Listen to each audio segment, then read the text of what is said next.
What's up mga kababayan, News That Matters here. Dito sa video natin ngayon ay ating panonoorin si Atty. Vic Rodriguez. Hindi natin kailangan ang giyera. Yan ang wika ni Atty. Vic Rodriguez dito sa ginawang press conference ng Maisog Rally sa Cebu na hanggat maaari pigilan itong nagbabadyang giyera sa China dahil tayo na namang mga ordinaryong Pilipino ang kawawa pagdating dito. Wika nga nito na ang dapat kalabanin ng ating gobyerno ang kahirapan, gutom at gulo na nangyayari sa ating bansa at hindi itong makipaglaban sa China kung kaya namang idaan sa pagkakaroon ng mapayapang diplomansya. Pero bago ang lahat mga kababayan, huwag niyo po sana kalimutang mag-like at subscribe para updated ka sa mga uploads ko araw-araw. At yun na nga no mga kababayan, huwag nating hahayaan na magamit tayo ng mga kano para sa kanilang pansariling interes, no? Dahil kung tutuusin sila talaga ang may gusto na magkaroon ng giyera dito sa Pilipinas at subukang lamangan itong malaking bansa ng China. Kung kaya naman hindi ko na patatagalin pa, heto na ang buong video. War. War is not the option. War is not an option. Ang dapat inilunsad ng gobyerno ay giyera laban sa kahirapan. Giyera laban sa kagutuman. Giyera laban sa unemployment. Giyera laban sa underemployment. Giyera laban sa corruption. Giyera laban sa criminality. At giyera laban sa droga. Hindi gera laban sa bansang China. Ang kinakailangan natin pagsama-samahan kung tayo ay makikipaggera ay yung gera na makakapagbigay buhay, makakapagbigay pag-asa, at makakapagbigay trabaho sa ating mga kababayan. Tama. Yung gera na bumubuhay, hindi yung gera nakikipil at papatay sa napakarami nating mga Pilipino. And that includes me and you. Because in war, you cannot be specific with your target. Pag nakipaggera ka, pahala na kayo sa buhay niyo kung sino tatamahan. Yan ang mga mentality ng mga combatants in war. And again, that's the kind of war that the government should be launching. War against poverty, hunger, unemployment, underemployment, criminality, corruption, and drugs. Hindi yung gera laban sa ating gigante at nuclear armed China. Now, am I from China? No. I am a Filipino. I was born Filipino. I die a Filipino. I am proud to be a Filipino. Ang interest ko ay ang interes ng mga Pilipino. Look at what's happening in Ukraine. They're talking about peace summit to put an end to the war. Yun ho yung pinakikiusap natin sa lahat ng mga Pilipino. Mas malaki po natin pahintuin ang isang digmaang hindi pa nagaganap kaysa pagka nagsimula na ang isang armado. Mas mahirap kung huminto yan.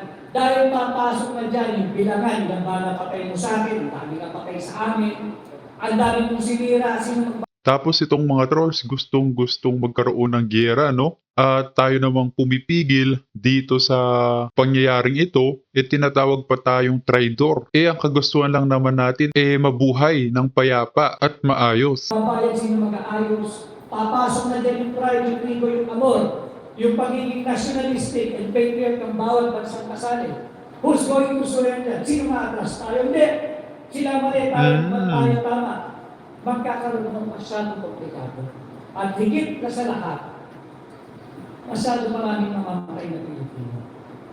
And we have not recovered from the horrors of World War II. Ladies and gentlemen, mga kababayan, mahirap pa rin tayo. Hindi tayo naka-recover ng World War II. Tapos papasok na naman tayo sa isang armadong sigalot na hindi naman natin kagustuhan. Hindi inosente ang China. Maraming violations, maraming transgressions, maraming pinalabag ang bansang China. Pagdating sa usapin ng teritoryo, whether that be sovereignty or born out of sovereign rights of either of any of the claimants there. But still, for us Filipinos, sad to say, war is not an option. We are not ready. We don't need it. It will only result to needless death, unwarranted destruction, at higit na kagutuman at higit na kahirapan. Huwag tayong Agree. magpapadala doon sa very much romanticized na ironclad commitment ng Estados Unidos. Mga kababayan, sana ho maintindihan ninyo. Today, Sunday, kagaya ninyo, gusto ko rin naman kapiling ang aking mga pamilya. Bata pa ho yung mga anak ko eh. But somebody must do this. Kaya ho kami sa akbang maisod ay nasa iba't ibang panig ngayon ng Pilipinas. Upang ibatin itong mga importanteng issues na ito. Upang mapigilan natin itong napipintong digmaan. Hindi dahil ito ay interes ng Pilipino. Tahasan na ito ay interes ng ating aliado Amerikano. Hindi natin interes ito. We don't stand to benefit. Kung magkakaroon Kung matatandaan nyo, no, mga kababayan, winika ni Pangulong Duterte noon na huwag tayo magpadala sa mabulaklak na salita nitong mga kano. Dahil sa bawat negosasyon na kanilang inilalatag sa ating mga Pilipino, laging may kapalit yan, no? O interes na hindi natin alam. Kaya sana maging matalino itong si BBM sa kanyang magiging desisyon, no? Dahil tayo na mga ordinaryong mamamayan ang kawawa pagdating dito. tayo ng gera laban sa China. Kailangan natin maintindihan yung sinasabing ironclad commitment. The 1951 Mutual Defense Treaty will not come into play automatically. Kailangan dumaan yan sa Kongreso ng Estados Unidos. And there is no guarantee that they will authorize boots on the ground, meaning their troops.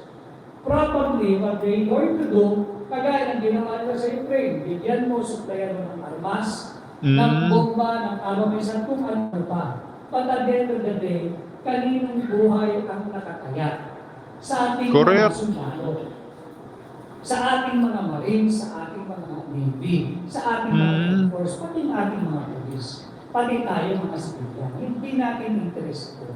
Kaya na lagi namin sinasabi sa akbang maiso, open the corridor for a diplomatic talks with our neighbor China. Ang lapit-lapit na din natin kausapin. Let us rediscover the art of diplomacy. Let's not be swayed. Paano ba naman kasi, Attorney Vic, no? Ayaw makipag-usap o ayaw magkaroon ng diplomansya sa pagitan ng China, itong si BBM, dahil ayaw siguro matawag na tuta o duwag, no? Na pinupukol ng mga trolls sa mga Duterte. Kumbaga nagmamatapang-tapangan na lamang di umano, no?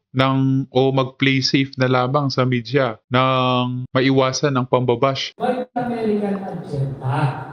At lalo naman, malaking bagay ho, mga kaibigan natin sa media, kagaya ninyo, traditional and new media. Let's not be swayed by American propaganda or by the propaganda of the West. Hindi natin interest ito. Pag nagkaroon ng gera between China and the Philippines, I tell you, buhay natin ang mag-iisra. Ang missile ng China, very remotely, will reach the soil of the United States.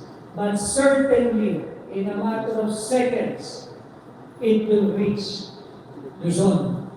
Certainly ito, south tayo. Kami sa Luzon, bus kami. In no time. So, yung sinasabing we will stand with you, shoulder to shoulder, lalabang kami, hindi nila mararamdaman pag nagkaroon ng gera. Ang buhay nila tuloy-tuloy lang.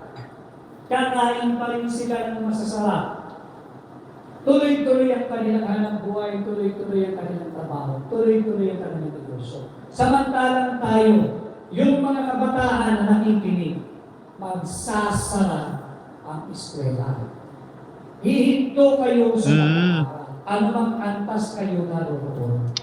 At pagka nahinto kayo ng pag-aaral dahil sa gera, kahit sabihin mo pwede tayong online, iba pa rin yung face-to-face learning. Iba pa rin yung in-classroom teaching and learning. Pag tayo nahinto sa pag-aaral ng 1, 2, 3, 4 na taon, it may look innocent sa unang mga buwan. Pero yung 4 na taon na yan, mapapatagal tayo. Magkakaroon tayo ng henerasyon na may kakulangan sa kaalaman, na may kakulangan sa skills, na may kakulangan sa values. At pag nagkaroon tayo ng ganyan, sino ang kawawa? Ang Pilipinas, ang Pilipino. Hindi tayo makakaahon sa hirap na dinaranas natin kung tayo ay makikipagulma. Again, not because I am for China, not because I love China, no. But yes, you can bet up to your last centavo, I love the Philippines and I'm standing for the Philippine people. That's why we're going around and talking to different forums para ipaliwanag. Kasi marami na tayo. Hindi na tayo magbinibinihan ng gobyerno itong Marcos administration. Baka pag marami na tayo nagsasalita, hindi na nila kayang magmanhid-manhiran at magbulag-bulagan. At pag dumating yung panahon na yun, hindi na rin nila gagawin yung pagmamalabis at pag-abuso sa ating saligang batas at pagpili sa ating malayang karapatan na magtipon-tipon at payapang magpahayag ng ating sagot. Yun